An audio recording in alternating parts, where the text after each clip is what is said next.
Let me cover this story really fast, Max, and then I'll bring you in to talk about it. This was a tweet by the Gray Zone. It said leaked files show that Reuters and the BBC's role in a covert British Foreign Office programs to affect attitudinal change and weaken the Russian state's influence.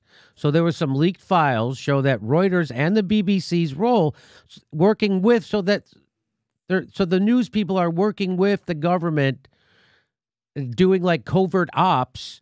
They were joined by intel contractors and outside Saudi outlets like Bellingcat. Now, we've talked about that. That's funded by Western governments to do propaganda, and they've done propaganda against this show personally. But we've outed that, and we get a kick out of it. It helps us, actually, when they do that. And so it says Max Blumenthal investigates, but there's a little thing right here. If you see on this tweet right now, I don't know if you can see it. I'll show it. It's this. It says these materials may have been obtained through hacking. So that's what it says. So that's what it says right there. These materials may have been obtained through hacking. And so they put a big exclamation point, so it's going to scare people on Twitter. Now, I don't know if you know how things work, but if somebody posted a Twitter and said, hey, this material may have been obtained through hacking, I think I couldn't wait to click on it. It's like, you sold me. Let me see what it is. You got me. These people are good.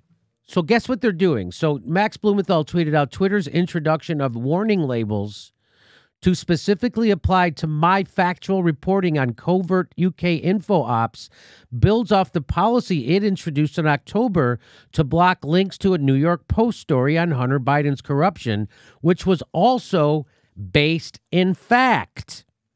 So they invented this kind of thing to do, to put this warning on tweets. What if everybody is like me and ends up clicking on every may have been hacked link and Twitter ends up being an accidental promoter? I say, let's make it happen.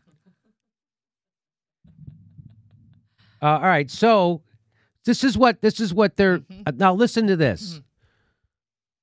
So this is distribution of hacked materials policy. This is from the Twitterati.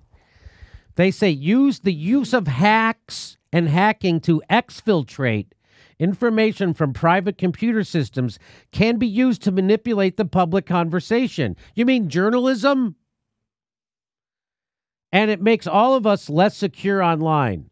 We do not condone attempts to compromise or infiltrate computer systems. As such, we don't permit the use of our services to directly distribute content obtained through hacking by the people or groups associated with a hack.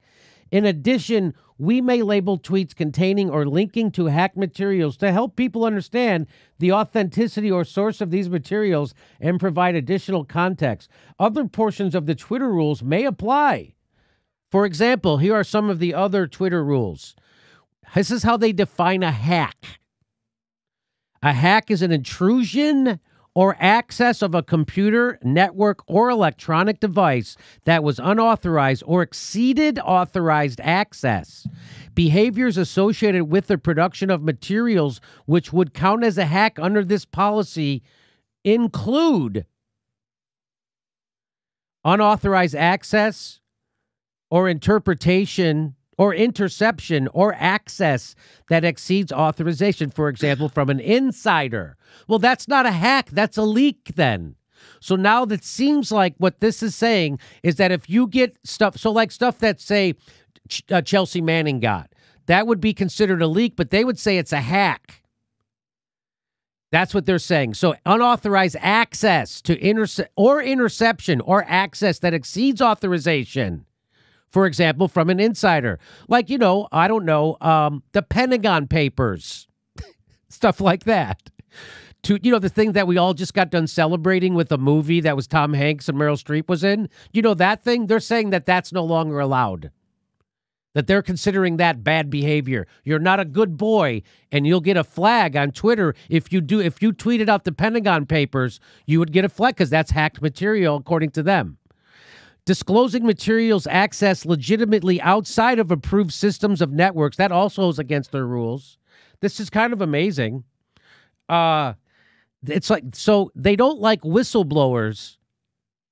Well, and here, let me just read this to you. Anyone can report the distribution of materials obtained through hacking, whether they have a Twitter account or not. In some cases, we may need to hear directly from the owner of the information being shared or an authorized representative, such as a lawyer, before taking enforcement action. So what they're saying is they don't like whistleblowers, but they do like blowing the whistle on whistleblowers. Hey, Chelsea Manning, you're trying to tell people our government's committing war crimes? We're going to take action on you. That's what they're saying. We were going to take action on whistleblowers. Not that we like whistleblowers, but we are going to silence whistleblowers. That's what Twitter's explicit policy is.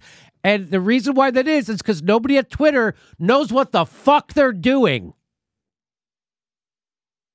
This would be proof they don't know what they're doing. When Jack and his lawyer went on Joe Rogan to talk about stuff like this and censorship, they revealed they didn't even know what they were talking about. And if you go back and look at our video, we proved it. They had no idea what they were talking about. And then Jack from Twitter started following me after that. You think that's a little intimidating? No. So that's them saying they don't like whistleblowers, and if you're going to be a whistleblower on Twitter, they're going to come and shut you down. They're going to take enforcement action against you. Here's what Aaron Matei said. Twitter has removed the hacked materials warning that it created for Max Blumenthal of the Gray Zone news article on leaked U.S. government files that expose a propaganda campaign versus Russia. This reversal comes after the article went viral as a result of them putting that tag. Of course. Told you. I told you more people are like me. And now Twitter is requiring a second approval just to like Aaron Matei's tweet. To like that, if you go to like it, this flashes on the screen. These materials may have been obtained through hacking. Help keep Twitter a place for reliable info. Find out more before liking the tweet. So that's what they would do. Well, hopefully the tweet goes viral, I guess. Anyway, and then here's you thanking everybody. You thanked everybody. Now let's see if the U.S. regime media can find a way to pretend that didn't just happen. Thanks to everyone who turned my article that Twitter and its desperate national security state overlords tried to suppress into a meme and forced it way above the radar. So, ironically, Twitter's attempt to censor the Gray Zone scoop by Max Blumenthal with a ridiculous warning that the leaked documents may have been obtained through hacking ended up making it go viral, launching it into a meme status. Thanks, Twitter. Comrade Misty Putin says, I mean, maybe I should thank Twitter for all the stupid-ass warnings, making it easier to prioritize which articles I want to read. If it's got a hacked materials warning, it moves to the top of the list. It certainly does. Warning, this article contains actual facts and not just rhetoric and propaganda. That's what it really... And then people started to have fun with it. So, by the way, or maybe this is say, warning, this article contains facts obtained through shit a hack said. They're cool with that. Anyway, here's the kind of stuff people were doing. CIA director, we lied, we cheated, we stole. Hey, this materials have been... So then they put out memes with the Clintons and Jeffrey Epstein. It's funny, doing the same thing. Then they put out Joy Reid's tweets, and they did the same thing. This material has been hacked. So more people would see what's going on. I certainly see what's going on. Hey, Aaron Matei says, quite possible. Oh, Aaron Matei, always the middle child. Quite possibly. Oh, God, this fucking guy. I love Aaron Matei, but Jesus Christ. I love him. Every tweet, you could see his core wound. Every tweet. Quite possible these files were hacked. You're killing Max. Fucking Christ. He should teach a class on this. The group that released it is anonymous, and the UK government has previously claimed to hack. Curious to see this label applied to the Gray Zone news leaks that challenge Western narratives versus, say, the Intercept leaks on China and Iran that advance them. So what Aaron's point That's so fucking classic, Aaron. Aaron's point, he's so Canadian. His point, it's like he's like terminally Canadian. His point is that other if you're going against the narrative that the Western military industrial complex is pushing, you'll get the warning. But if you are for the military industrial complex propaganda, you won't get the warning. That's the point Aaron was making.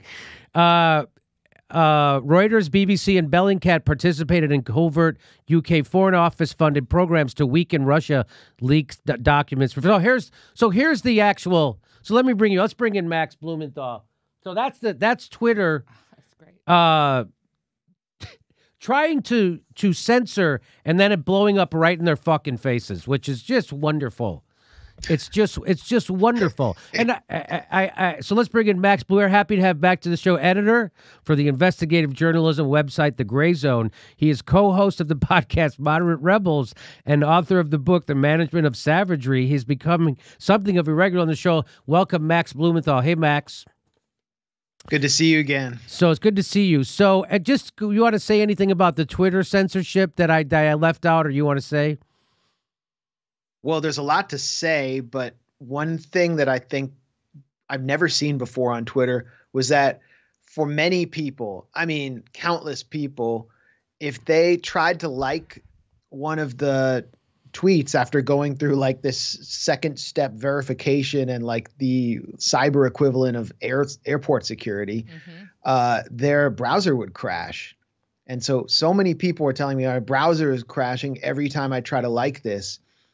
And I've never seen that before. Wow. So that was like an additional bug that was implanted. Maybe someone who understands cyber and tech better than me can explain what I'm missing here. I have never had that happen to me. So people told you that was happening? Mm-hmm. Yeah, I mean, you can see on my timeline, someone actually recorded it happening, and I had scores of people complaining about that in my mention. So I said countless people have told this to me, and Wow. Then you see the replies. Yeah, this happened to me too. Scores is a sports bar. That's right. Scores is also a sports bar. Scores is also a strip club, or it used to be. Strip club, yeah, Midtown New York. That's right. Scores. I used to know that because of Howard Stern, because now he's on ABC Family Television. How the fuck did that happen? He was talking about a date with Pam Anderson at Scores when 9/11 took place, and he was announcing 9/11 live.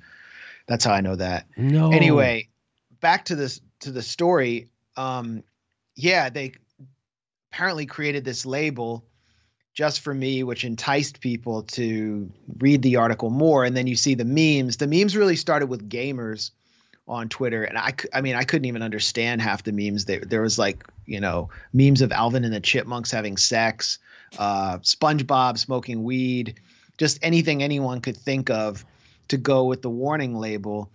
And it got to the point where, like, I think this morning our site momentarily crashed because we were overwhelmed with traffic. Bellingcat trended on Twitter, and usually, Bellingcat, the only coverage it gets is like every hack in mainstream media. It's like you sign a contract. If you want a job at the New York Times, you have to write a puff piece on Elliot Higgins. And for the first time, Bellingcat trended, and every single thing was about Bellingcat being an intelligence contractor for the British Foreign Office, actually interfering in a European election. So they finally were scrutinized. It was the ultimate Streisand effect combined with the memeing creativity of a bunch of Zoomers. And Twitter basically got reverse hacked and then removed the warning label. I don't know if the warning label's back up, but there were a few hours where the warning label was dropped. And I would have loved to have been a fly on the wall in the Twitter meeting about what to do about this article, which they clearly just wanted to like erase it from the internet and like throw me in a cell or something for writing this, because the contents are so incendiary and it backfired on them in such a big way. What it really shows to me, I can say so much about what I think took place at Twitter, why they conceived the label, and I think we should talk about the contents of the article. But what this really shows is the real gap between the people the users on Twitter, the people that watch the Jimmy Dore show, our readers at the Gray Zone, but just people who probably had never engaged with the Gray Zone before, who got into this meme extravaganza, and their sensibility, the distance between that and the people who cooked up this ridiculous warning label in an office, probably in some meeting with a bunch of national security state spooks whose hair was on fire. And, that's the difference between independent media and elite, careerist, opportunist, national security tied corporate media like the outlets I exposed in this story. Hey, everybody, this is the part where I tell you where all our live shows are, but there aren't any. And then this is why I tell you to join our premium program and get extra content, but nobody's got a fucking job. So just enjoy the video.